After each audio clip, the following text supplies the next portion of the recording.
Hello everyone and welcome to Pana Talks Football and welcome to another episode of Barcelona News Roundup. So let's start the video. The first agenda of the day is Marc Casado has finally made his debut for Spain national team against Denmark. What a moment, what a day for the young lad. He came in at the 70th minute of the game in for Zubimendi, played for around 25 minutes and was decent. Congratulations to Marc Casado, he really has a great future ahead. The next agenda is actually a heartbreak for all of the Barcelona fans. According to an official confirmation from Barcelona themselves, Ansu Fati has suffered a hamstring injury in the training and he will be out for around 4 weeks.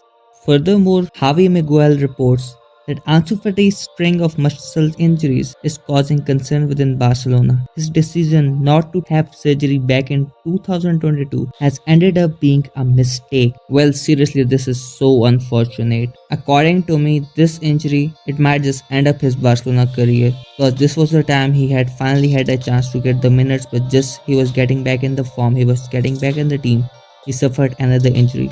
Once he returns, Ferran Torres would be back, and then that would further going to reduce his minutes. We might even make the new signings in the next window. He might even be loaned out in the January for the playing time, and thus I believe that his career might already be over for Barcelona. I wish he never got injured, but still, get well soon, Ansu Fati.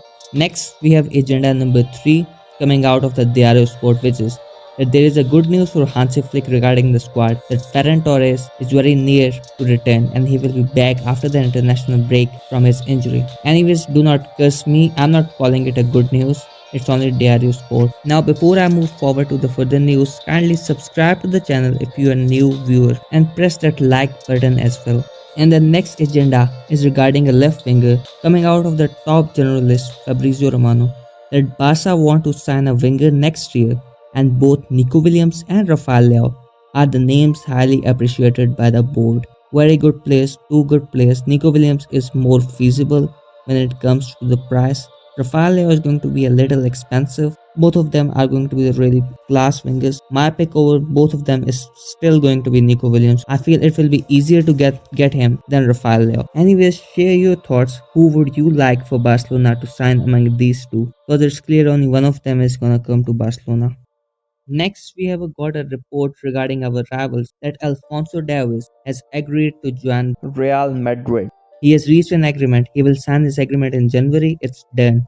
This report is coming out of Jose Felix Diaz, a reliable journalist when it comes to Real Madrid. Now, even though there were reports stating that Hansi Flick wants him and he wants to come to Barcelona, but I feel like Madrid has got him, even though his agent has clearly denied these rumors, but there are many reliable sources saying the same, that Real Madrid have agreed to sign him, and it also looks more feasible for his career. In Barcelona, he's gonna compete with Alejandro Balde, where he might not even get the minutes, while in Real Madrid, in the left back position, he might start over Mendy and Fran Garcia any day. One thing is for sure, he's gonna improve Real Madrid defense and offense effectively. On the left wing, he is going to be a nightmare for many teams. But as long as we have Lamine Yamal, we got nothing to worry about. Up next is a report coming out of Tony Joan Marti, who states that Victor Gyökeres is Barcelona's favorite when it comes to signing a striker.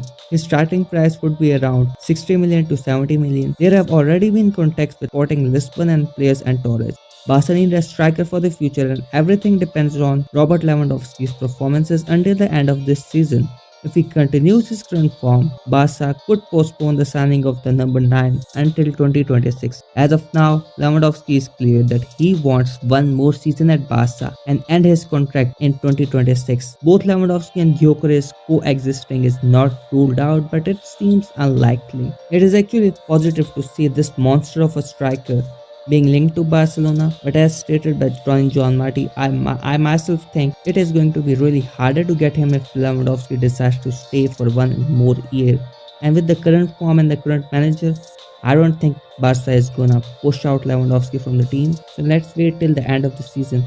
But in case Lewandowski leaves for Saudi or somewhere, I would myself pick Victor Gyökeres over any other striker. This man is just more than a one-season wonder. He's class, he's great, he has got that everything to succeed as a striker at Barcelona.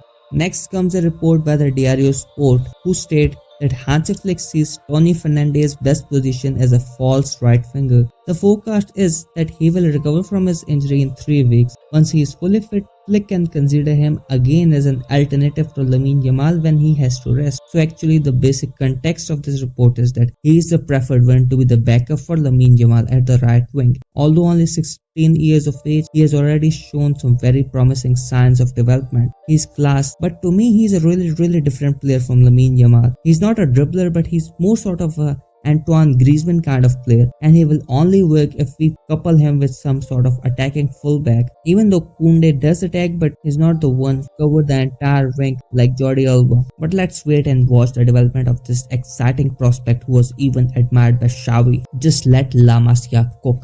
Our sporting director Deco has placed eyes over the rumors of a new goalkeeper signing for the next season. Deco in his press conference clearly stated, "No, our priority is Ter Stegan, who's gonna be under contract for the next 3 years.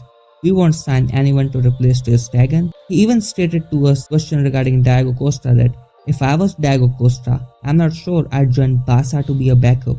We're not working to sign him." I'm really devastated by this news, not gonna lie, cause I don't see Ter Stegen as an ideal goalkeeper no matter how good he is. He has been actually on the downfall. Many of the humiliation in the UCLs happened due to him, and I feel like it is time to move on from him. But Barca and its management are horrible when it comes to signing. I'm not even surprised at this stage. Anyways, I hope you liked the video and kindly press that subscribe button, and finally, as always, Visca el Barca.